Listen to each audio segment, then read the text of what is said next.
to explore how Kenya and other major African cities are preparing themselves structurally, economically, and socially to absorb this unprecedented growth. I'm delighted to welcome Nasra Nanda, CEO and ESG lead, Kenya Green Building Society, and a leading voice on urban equity, climate resilience, and sustainable development in Africa. Nasra, thank you so much for joining us. Hi, everyone, and thank you so much, Nadia. It's really exciting to join in on this very powerful conversation as we shape really the future of city-to-city collaboration, and what better place than Expo City to do it. So Nasra, you are a powerhouse in this urgent question, and you're doing some incredible work on the ground and around the world. So just to kick off the conversation, given this astonishing rate of urbanization in our part of the world, can you give us a sense of how Kenyan cities and other cities in the region are preparing to absorb this growth? Thank you. We are, I would say, at a defining moment for African cities. And from both a public policy and private sector lens, I would say I see cities like Nairobi, Mombasa, and Kisumu, for example, here, moving from ambition to action. Coming to Nairobi, we recently passed the Nairobi Climate Change Management Act, which essentially gives us the legal mandate to have green projects at a subnational level. And that's powerful because it means then cities as first responders can now lobby for projects that reflect their ecosystem needs.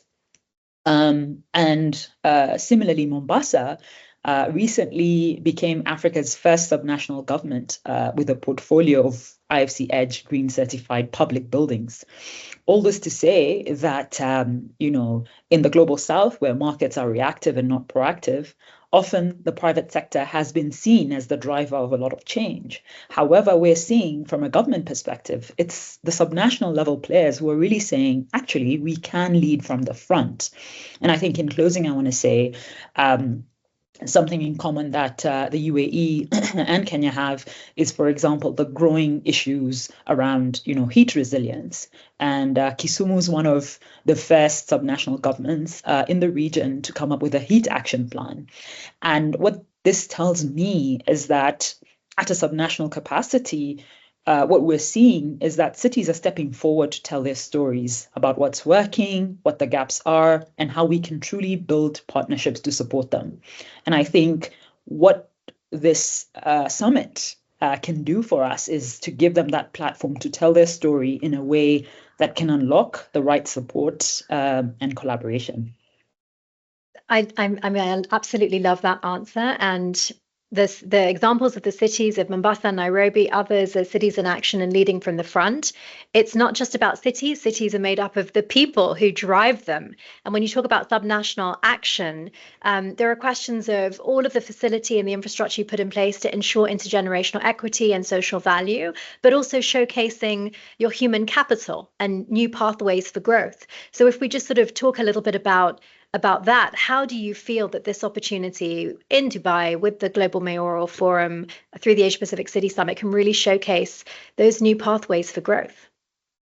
Thank you. I think APCS gives us really an opportunity for what I'd like to call urban diplomacy. And this really is a platform where African cities, leaders can step forward to represent themselves. And aside from the leaders, as you correctly pointed out, we have, community champions who are really doing the work at the ground. And they can then help the world understand that both the opportunities and challenges they face can be solved, or at least, find avenues of collaborating so we can create better outcomes for us. And I think, speaking from a Kenyan perspective or an African perspective, we can really leverage this stage to showcase our human capital, from the planners, engineers, business people, financiers, those who are really trying to drive solutions that can really take the market forward, whether it's in housing, mobility, infrastructure, or climate resilience. APCS is also about, in my view, laying the groundwork for real partnerships rooted in mutual respect that connect our cities. And what better place than South to South partnerships, because we are the ones who can understand the realities of the global South better. And definitely, as an outcome, create those pathways to drive us forward.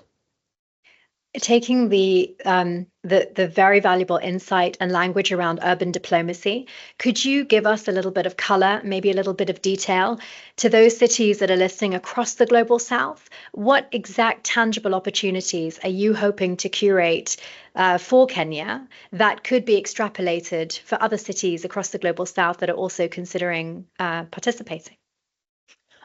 So I think what this platform can do is not only give us real leverage, but also responsibility. Leverage in the sense we can create a platform that enables us to highlight what our priorities are, which means then we are in the room highlighting our focus areas, which means that, partners can understand where the investment opportunities are or collaboration entry points are. For example, with Nairobi, we are actively seeking, green finance now. And one of the things that we've recently come up with, or know we're working on, is a program called the Jeff 8 Sustainable Integrated Cities project. And essentially, we're saying that it is possible to have an integrated approach to now regenerate Nairobi by working with nature. However, we don't have all the answers. So we need the professionals, we need local partners, financiers, but also players like Expo City Dubai, who've learned through a lot of work in creating Expo as a success story. And so in that regard, it's a powerful platform to put that forward. But we also have the responsibility, and the responsibility means we need to make sure we come fully represented, not just with public sector players, but the financiers or the supporters of our ecosystems here in Africa, so that as we show up at Expo, it's the right people who can leverage not just the conversations, but the partnerships to drive that forward. And I think that's super powerful. And Nasra, my big takeaway here is be in the room, because you are in all the rooms and you're shaping them. I'm afraid we're out of time. I wish we had more time together, but we're so grateful that Kenya Green Building Society is a valued knowledge partner for the APCF in Dubai.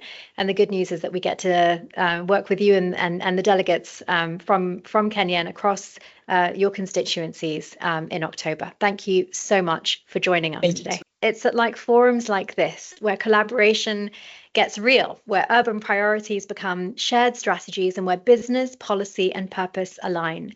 So this is your opportunity to participate in the most important global conversation of our time: how to build cities that are not only engines of growth, but guardians of dignity, equity, and sustainability.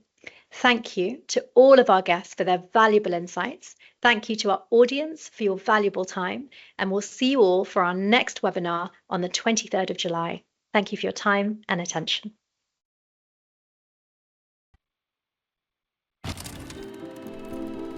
Ambition, purpose, partnership, and action.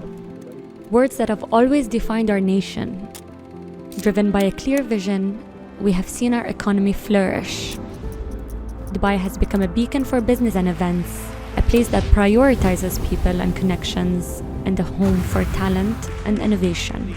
Today, as our nation continues to thrive and people and businesses steadily move south, we are already here to welcome them at the new center of Dubai's future, next to what will be the world's largest airport, a global shipping gateway, a state-of-the-art exhibition center, and Expo City Dubai, home of Expo 2020 and COP28. Guided by the Dubai Economic Agenda, this new center of Dubai will be the catalyst for accelerated innovation, meaningful collaboration, and a more sustainable way of living.